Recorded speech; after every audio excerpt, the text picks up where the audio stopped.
ओम शांति। ये भारत ही एक ऐसा देश है, रात्रि का दृश्य तो अति मनमोहक होता है। भीड़ लगी रहती है पैदल चलने वालों की, जहां तहां देवियों के पंडाल सजाए जाते हैं।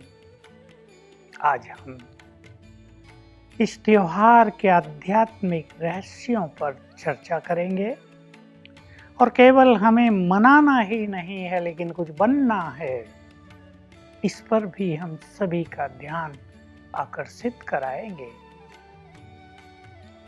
नव देवियां सजाई जाती हैं। 9 पवित्र देवी जो सभी की मनोकामनाएं पूर्ण करने वाली हैं।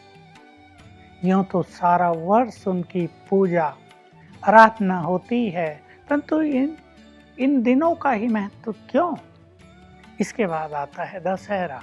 देखिए, 9 के बाद 10। दशहरा 10 को हरने वाला, उससे पहले 9। दशहरे को विजयदशमी भी कहते हैं। तो क्या रहस्य हैं इनके? कहाँ से जुड़े हुए हैं ये सब त्योहार?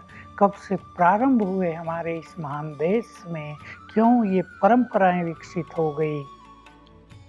चारों युगों में सर्वश्रेष्ठ घटना तब घटती है जब इस सृष्टि का नियंता, ज्ञान का सागर, इस सृष्टि का बीज, क्रिएटर, रचयिता, पतितों को पावन बनाने के लिए, मनुष्यों को सत्य ज्ञान देने के लिए अपना धाम छोड़कर इस धरा पर अवतरित होते हैं।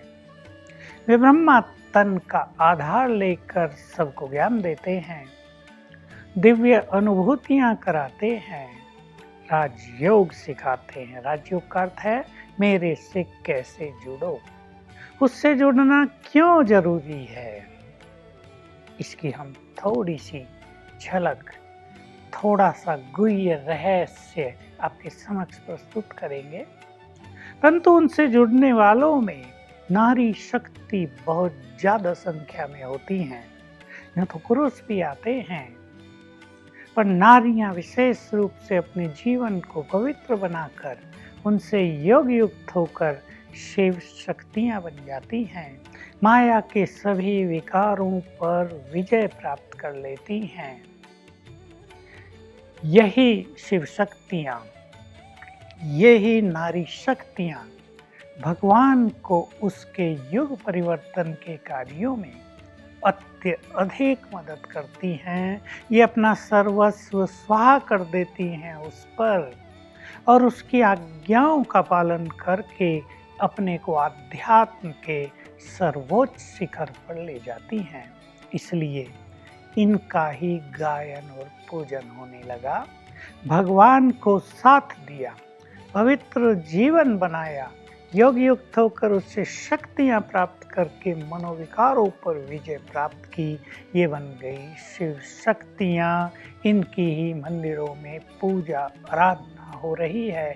आज वो अपने सूक्ष्म स्वरूप में हैं, तो सर्वशक्तिवान से योग युक्त होना इसीलिए आवश्यक है।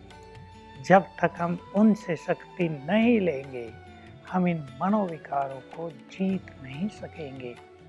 तो जितने भी भारत में त्योहार मनाए जाते हैं, वे उसी समय के हैं जब भगवान इस धरा पर अवतरित होकर अपना दिव्य कार्य करते हैं।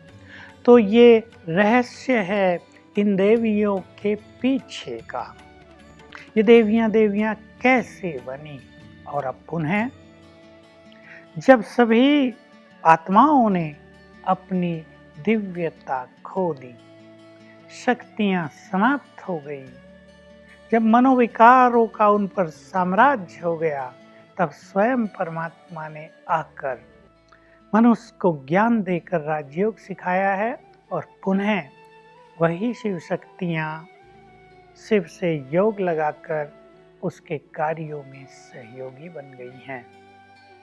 तो हम सभी उनकी पूजा करते हैं, पर मैं आप सबसे कहूँगा, पूजा ठीक है।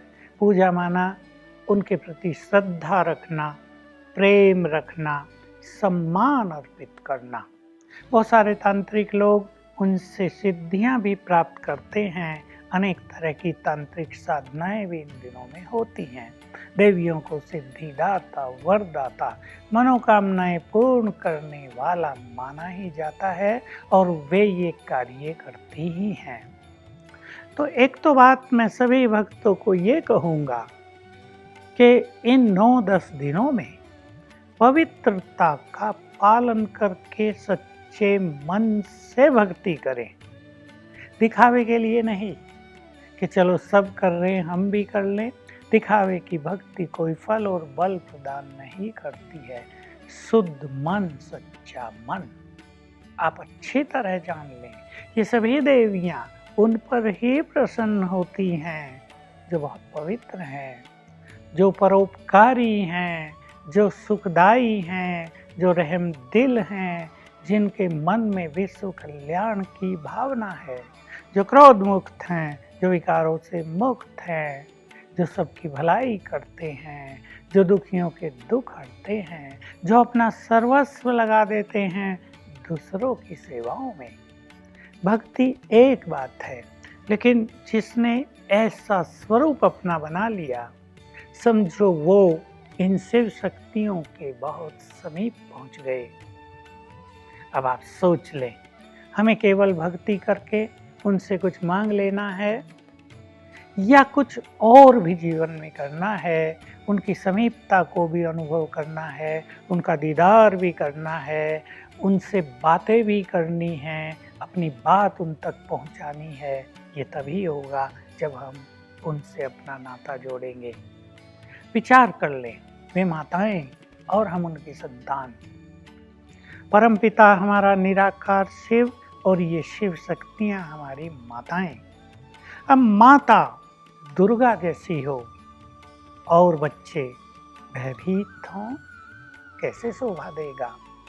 तो हम उनको यदि माँ कहते हैं तो हम उनसे सीख लें कि हमें भी निर्भय बनना है। महाकाली यद्यपि उनका काला और भयानक सा स्वरूप दिखाते हैं, लेकिन सभी उनसे बहुत प्यार करते हैं और वे भी सबसे बहुत प्यार करती हैं। उनका स्वरूप इस बात का प्रतीक है कि मनोविकारों पर जिन राक्षस कहा गया, काल वृत्ति धारण करो, उन्हें नष्ट करो, ज्वाला स्वरूप धारण कर लो। हम भी ऐसा ही करें। जो मनोविकार हैं, जो कमजोरियां हैं, जो बुराइयां जीवन में कष्ट प्रदान कर रही है, उन पर काली रूप धारण करें, अर्थात उन्हें नष्ट करें। क्रोध की बात ले लें, अपने क्रोध को नष्ट करें, इसको अपना शत्रु मान लें। संतोषी माँ हमारी माँ है और हम असंतुष्ट, तो हम संतुष्ट बने, उसे सीख ले। वो भी संतोषी माँ क्यों प्रसिद्ध हुई? क्योंकि उसने ईश्वरीय प्राप्तियों के द्वारा स्वयं को पूरी तरह से संतुष्ट कर दिया। इस तरह सभी देवियों को अपनी माँ पुकारते हुए हमें अपने अंदर आत्मदर्शन भी करना है कि हम क्या उनके सच्चे पुत्र हैं, उनकी संतान हैं, तो हम संतुष्ट हैं।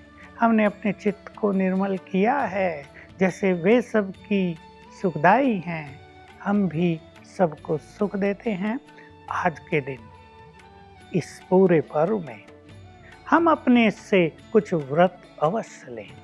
कई भक्त पूरे 9 दिन का ही व्रत ले लेते हैं, तो कोई रोज व्रत रखते हैं। अब हम एक सच्चा व्रत क्यों न ले लें? आज से हम सबको सुख ही देंगे। हम क्यों न व्रत ले लें? आज से हमारे मुख से कोई भी कटु वचन नहीं निकलेगा। हम सबको सुख देने वाले, सबके कष्ट निवारण करने वाले, सबको मोटिवेट करने वाले, सबको वरदान सा अनुभव कराने वाले बोल बोलेंगे। और अगर कोई पवित्रता का व्रत ले ले तो वो तो सर्वश्रेष्ठ बन जाएगा, वो तो इन मात्र शक्ति के समान बन जाएगा।